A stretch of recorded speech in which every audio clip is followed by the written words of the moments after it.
first topic that I want to raise today. It's always the elephant in the room when we have an AgTech conversation going on, and when there are farmers in the room, the very first question and the first arm that shoots up in there is, well, I don't have any internet connectivity, or I don't have any kind of connectivity in my paddock, so what are you going to do about that?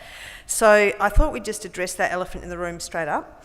And I just wanted to start with Roz. Have you encountered the data drought?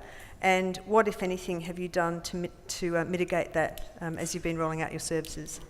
Yep, it's an absolutely critical issue, and we've spent a hell of a lot of money creating an on-farm, effectively what we call a farm area network to solve the problem.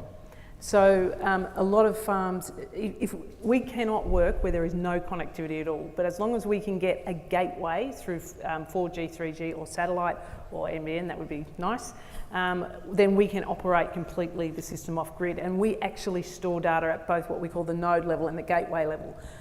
The reason we do this is because of this very problem. So just to give you a really concrete example, Matt Pooley in Richmond, which is one of our cornerstone customers, every time a tourist bus goes through Richmond, his 4G footprint shrinks because of people actually using the network.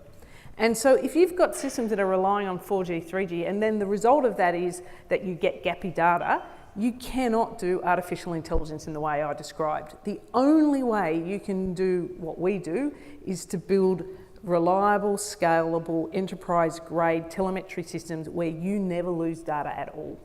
And that means a smart intelligence system, which is what we did. Now, the issue is, which I think Simon really effectively nailed, is it's just so difficult to do this. And it's very, very hard to do it well. And so the way we deal with it as a business, we do it as a service. So every single pain point you have, we have it at scale. And what we do is focus on intensive irrigated crops and just, say there's other technology that's better to do broad acre because, then you can use remote sensing. The actionable insight is so much less that it's kind of like it's overkill for our sort of technology. So I think I really liked the point that Sarah was making about being really clear about the segment that you're trying to work in, understanding the business problem and making sure you've got technology that's fit for purpose. And I think connectivity is a really big constraint for a lot of rural Australia. Yeah, I'm really excited by the fact that the Precision to Decision project is wrapping up. It's been running for about 12 months now. It was funded by the federal government and involved all 15 research development corporations. And one of the first reports to come out is a review on telecommunications. And so for the first time, we're actually getting some hard data about what connectivity do we really have.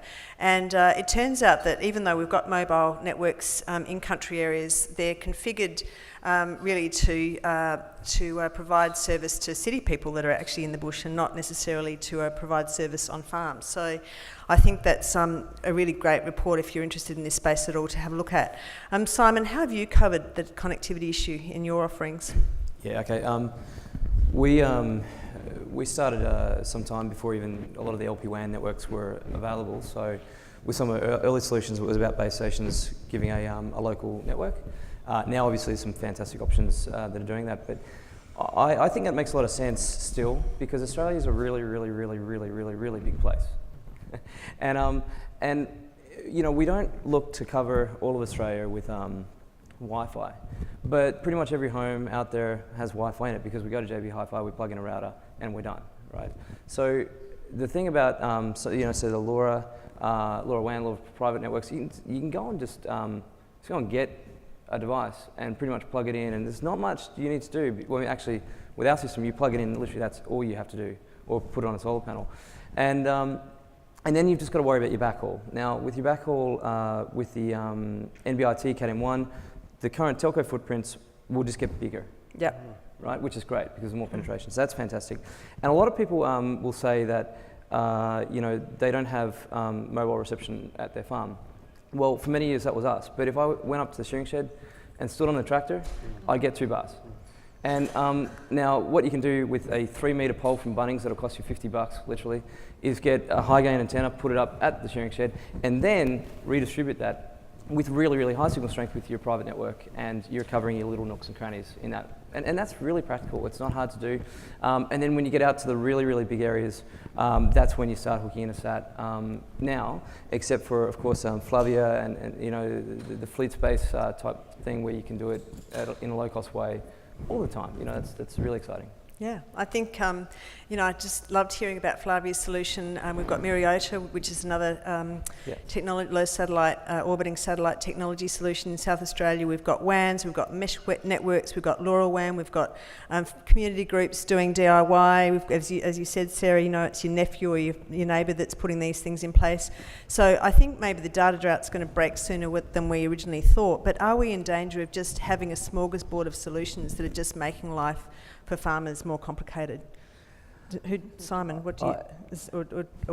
You know, yeah. Simon, go. I think that there's definitely a lot of confusion there, and one of the problems is that people think they've got to marry a network. They think it's a matter of marriage. Now, I use my mobile phone around the world, and when I do, I just jump on different carriers. And sometimes I use you know, Skype through Wi-Fi. You know, I'm using a whole heap of different modes of connecting. Now, I think what's really important is once you get to the cloud, you hook it all together with the APIs. So you might have some Sigfox devices, some LoRaWAN devices, some NB-IoT, some Cat-M1 devices, and they can all, you know, talk at one level. And people get quite obsessed about them having to talk at this level. Now, there are certain situations, as I spoke about, with pump control and things like that, you need that. But often that's like a siloed solution anyway. Now, would it be great, and what, as a product developer, what I'd love to see is one global network that did all you wanted, it was really cheap. That'd be fantastic, but that's a dream. It's never going to happen. There's going to be competitions a lot out there. But I do think one of the problems is people not moving because they're waiting when they could get going. I think that's probably the issue I'd cite. I think it's really important to understand, I agree with Simon, that there's not one solution fits all. There's different technology for different use cases. And I get a little bit frustrated sometimes. It's almost, it kind of ends up like a religious war, whether you're a LoRa person or an NB-IoT person or a 6LoWPAN person or whatever. Really, I think it's important to understand the technology, and it's and what I think that there's a risk. There's a lot of people getting into this real-time data IoT without having a very clear understanding of the technology and the different options. And the thing that I would say is that effectively you can have three things, and you've got to choose. You can have distance, you can have bandwidth, and battery life. And it's a trade-off. You can have two and not three. And so some things you absolutely want distance and battery life. Like, for example, I would think, you know, LoRa to do, say, animal tracking or car meters and things like that. It just really, really makes sense.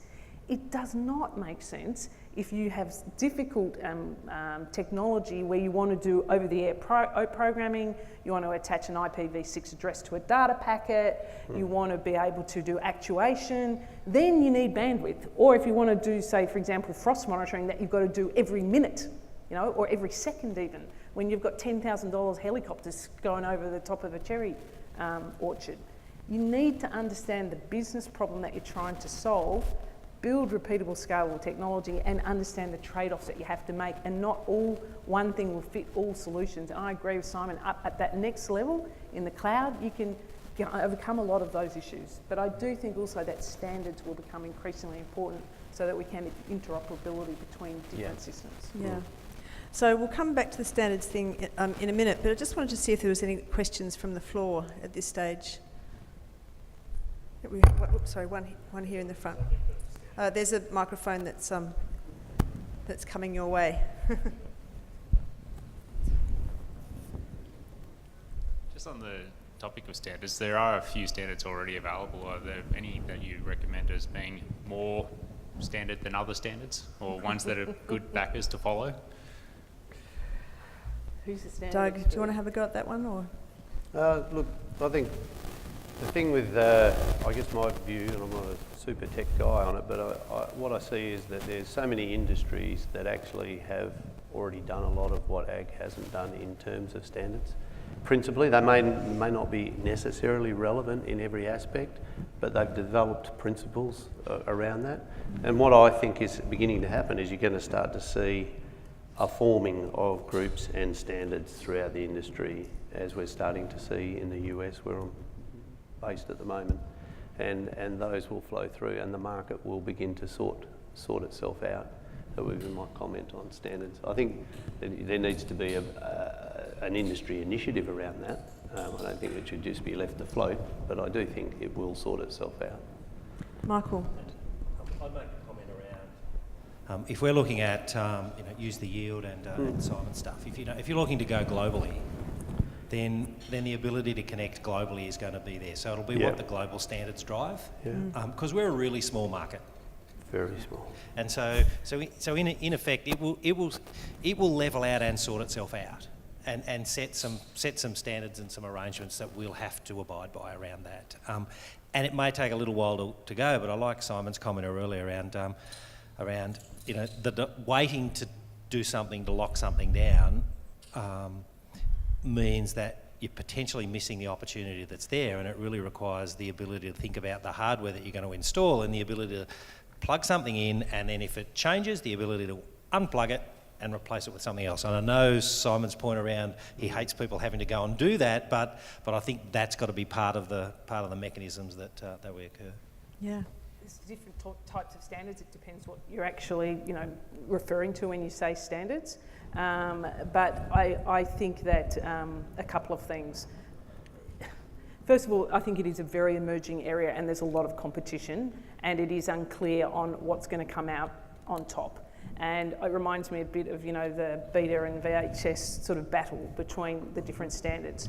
I think in the area of, low-powered wide area networks, if we are talking about that area, I think the sensible thing is to look at what the telcos are doing. Because really, they have the infrastructure that they can already leverage. And if you're looking at putting base stations out, all that sort of technology that's coming, for example, with upgrades to LTE and all these sort of network things, that there is just a scale question there. And so I don't think that's actually sorted itself out yet. I mean, there is an international standard that is emerging that a lot of the telcos have signed up to, which is around NB-IoT. For us, how we deal with it as a business, because we do hardware, which is kind of scary, it costs a lot of money doing hardware, is that we try to think about agile manufacturing. So the way we deal with that is we have a motherboard, and our communications is done on daughter boards that we can swap out, and then we use gateways that can do different things. Yeah, this whole area of standards, and there's a whole range of issues around farm data privacy, who has permission to give who access to different farm data sets, and the technical issues that you sort of touched on, Doug, in terms of having a common set of vocab or data language around various aspects of farm data, so that farmers can deal with common data sets rather than having to interface to multiple different proprietary systems. This is something that we're talking about at the National Farmers Federation, and looking to help tackle at a national level. And I think we're a little bit behind the US and perhaps New Zealand on these issues. So Doug, I was just wondering, do you think we've got an opportunity to learn from what's happened in those countries, and perhaps hopefully bring the industry together and to have a coherent approach? I suppose from Agworld's perspective, we started when cloud was first coming into ag, and so most of the software was desktop, and so the way businesses did it was basically if you didn't pay your subscription, they locked down your data. So we sort of looked at that and thought that was a little unfair, and we began educating the industry around and our clients around the author is the owner of the information. That is our principal ownership rule for it. So, and because we're collaborating between, say, an agronomist and a farmer who owns the production plan and so forth. So not all of it can be sorted out using software. Because these things are sorted out verbally now, people have relationships and talk things through. So we have a permission system that allows that, and then the other you have to allow other conversations which would normally happen to take place to say, well, if I do this service for you as an agronomist to your farm, if we break connection, then this will be the outcome. Yep. this is what will happen. So there's that kind of part of it. That's one part, and I guess the other part is I think we can learn a bit from New Zealand. I think South Korea, funny enough of all places, are chipping along doing that pretty well. I was reading some stuff on that the other day. US have got their work groups where they do the same sort of thing in terms of understanding that. I think, again, the market tends to sort it out, but if we have a look at Apple and we have a look at Google and that, it's very clear when you download apps, the T's and C's have already been formed for most apps. The question becomes on connectivity is, if I connect to the yield as a farmer, and I'm putting data in and my agronomist's putting data in, and then it's going over and getting that done, what do those terms and conditions carry through? And it's not going to be easy for a while for farmers to actually work out all of that, but I think a clear standard for the industry to say, author is the owner of the information, and if you choose to use that system and it passes through the platform and back to again, then these are the consequences, so these are the outcomes. I think that's the important piece. Clarity. A lot of people speak, and they do this with software. They say, oh, this is what we're going to have in the future, and then the farmer doesn't actually know what he's bought. Yep. They get their vision mixed up with reality. Yep. And it's the same with standards. People, if you are not clear with that, the gap between expectation and reality will be too great, and people, and particularly the trust, someone had that up on their slide, trust with the growers is number one. So as soon as you erode that, you are hurting the industry as a whole. Yeah. And so we spoke on that at InfoAg last year. It's a real issue in the US. Sarah? Yeah, I was just going to add that another dynamic in agriculture is that there's some big companies that have varying degrees of trust in the industry, and who's benefiting from the data is another question, not just who owns it. And so if the use case for the data is being able to decide how much chemicals you need, and the guy selling you and owning the data happens to also be getting a commission on selling you the chemicals, there can be some interesting conflicts around that. So it's not just who owns the data, but who is getting benefit from it and access to it. So there's some subtleties in ag that again relate back to this trust issue. Yeah. It's a pretty complex area, and I think we could spend the whole time talking about this one, but I just wanted to move on a bit because this is the food and agriculture technology session, and I think it's fair to say that we've got a really vibrant and rapidly growing AgTech community. We're easy to identify. We kind of all know each other, and we're gathering on various occasions. But so far, we don't seem to be seeing the same level of consolidation around food tech. And it's not to say that it's not happening. I've had the HelloFresh people knock on my door numerous times, and there's, I've seen quite a few food delivery apps in various pitches around town and so forth. But I just don't see the food tech community coming together as or consolidating as perhaps as the same way the AgTech one. And yet it's the great promise of IoT that, we're going to connect food consumers with the producers of their food. So Sarah, just based on your knowledge of the food tech scene in the US, what do you think needs to happen to get a more coherent approach to food tech here in Australia? So I think one of the things about food tech is that a lot of the capital is actually flowing there. So if you dissect some of the funding data about AgTech, and depending on how you define AgTech or agri-food tech, a lot of the food tech investments, the HelloFreshes, are in there. So even that recent AgFunder data has a $1 billion acquisition in China of a food tech play. So one advantage that food tech does have, if not the community aspect, is definitely the capital aspect, because food is something that all of us can understand. We eat 3 times a day. We understand at a consumer level how we want to get food, that it should be more convenient. So that's definitely one of the trade-offs. It's probably a bit easier, again, to understand, so therefore maybe you don't need this kind of camaraderie that we're having to develop in ag tech with some of these challenges we're solving. I think the key for food tech entrepreneurs and innovators is connecting back to ag, because some of the real value can come when these two worlds begin to intersect and when we're getting some of this full supply chain paddock to plate transparency. So I guess I would challenge both communities to continue to interact with each other. Yeah.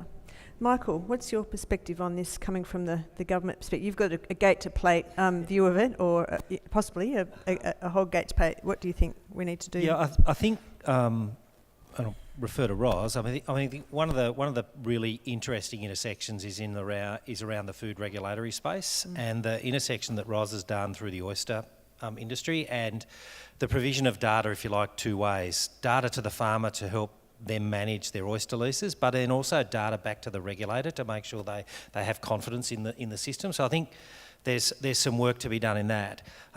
The other one that I would throw in that I think is going to be a really interesting development over the next little while, and that is the development of Badgerys Creek Airport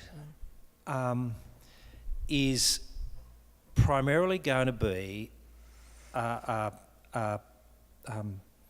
transport and logistics hub for in the food space. It's less a passenger terminal than a transport and logistics hub. And look, we've been in conversation around how do you consider that rather than the aerospace port, which has sort of been the flavour of the month around what you do around airports over the last 10, 20 years, is how do you link agriculture into that and almost use that as the agri-port space around what are the opportunities. So I was in Mudgee on the weekend and talking to one of the winemakers up there. Mudgee will be 2.5 hours from Badgerys Creek Airport. So you suddenly change the whole dynamic of what's happening and the opportunities that present both from the agricultural perspective but also from the food production system. And I think, to me, I think there's a real opportunity that is worthwhile exploring around how you leverage the food and manufacturing opportunities and the linkages both to the farm and then to the supply chain, and those options are there. I think is one of the interesting things that will occur over the next 12 to 18 months. And as we know, moving product in from Western New South Wales into Sydney is a real problem. So the logistics issue gets resolved because you don't have to move it so far. So I think they're just two examples around that intersection of the regulatory space and the IoT, and then also in that infrastructure development with Badgerys Creek. Yeah, that's fantastic. So I just want to see if there's any more questions from the floor. We have one down here. If you could wait for the mic, and then one over here.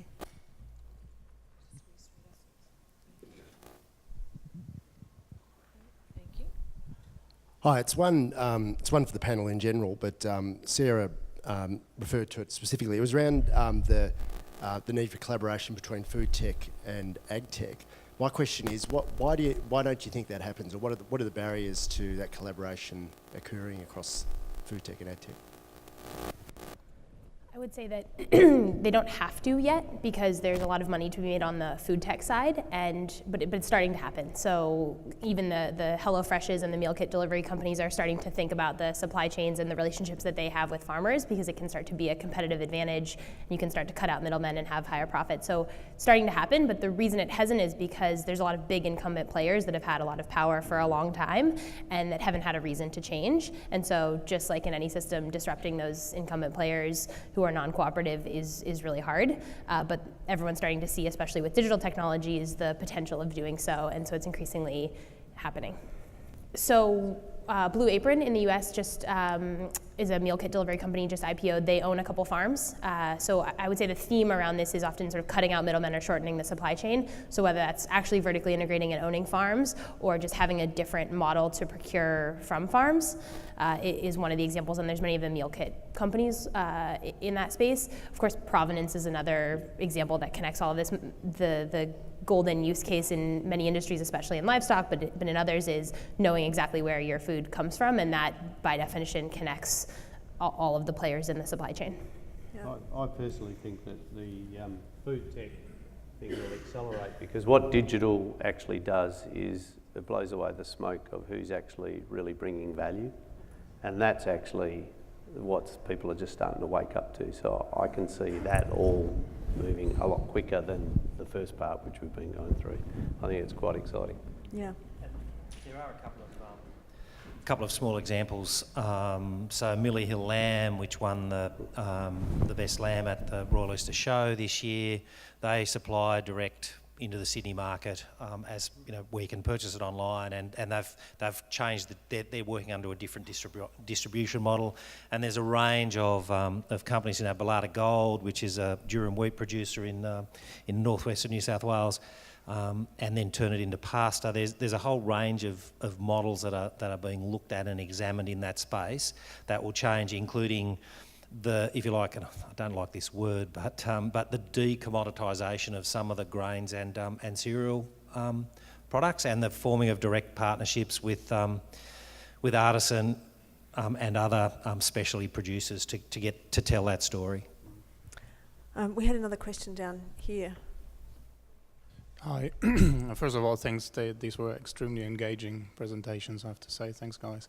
The question I have is, in the sort of general workforce, there's this millennials and digital natives entering the workforce, 70% by 2020, taking over. So how is that happening in the sort of farm and agricultural business? I'm assuming it's pretty much from father to son, rather than people sort of training straight for it. Is there a wave of digital natives coming in the farming industry?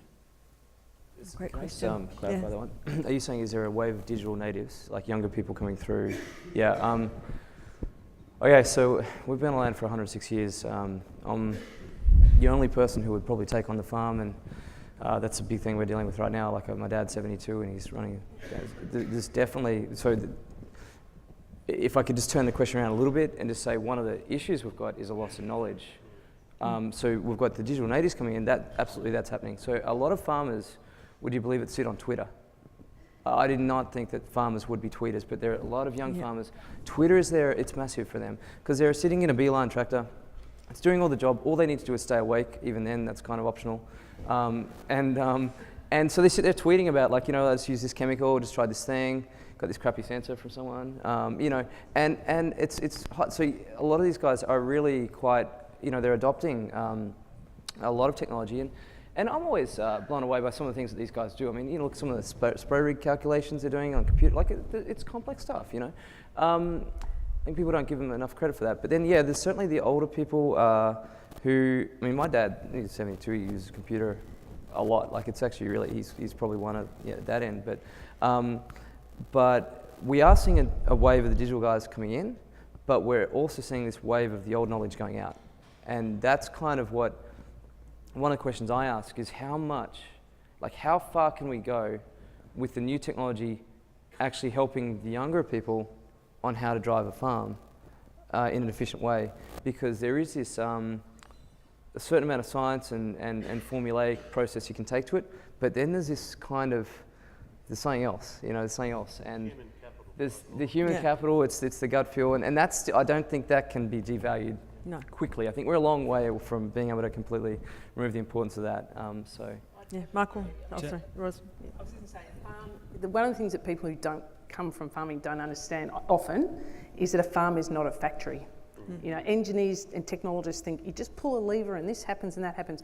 People are constantly balancing decisions and combining innate knowledge, and what they really are is time poor and knowledge hungry, and the biggest issue is they're trying to scale themselves.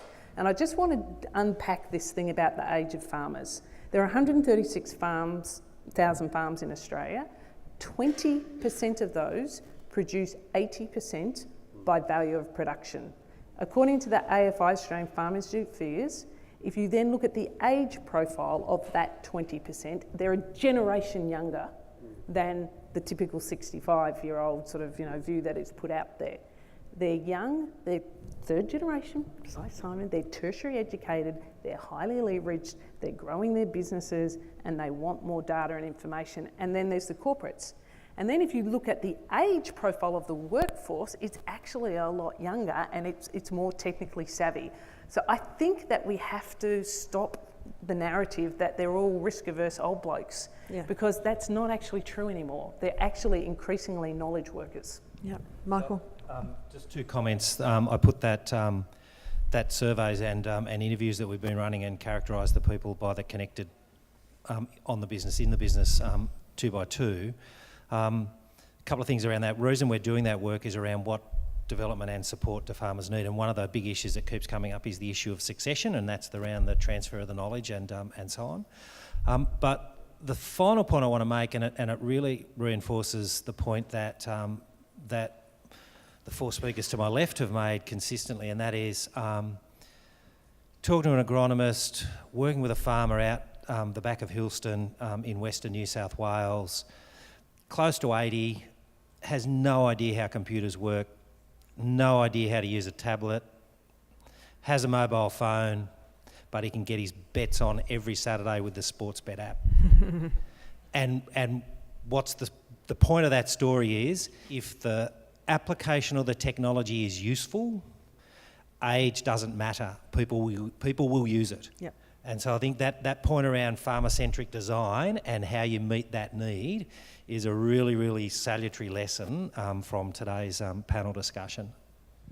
Yeah, fantastic. So unless there's any more questions from the floor, I've got one final kind of wrap-up question, which is, we've got a whole new paradigm coming in agriculture that could add a whole new level of trust, contractual relationships, ways to trade, the IoT story. We haven't even talked about blockchain today, but if you bring blockchain in on this, then it really is a whole new paradigm.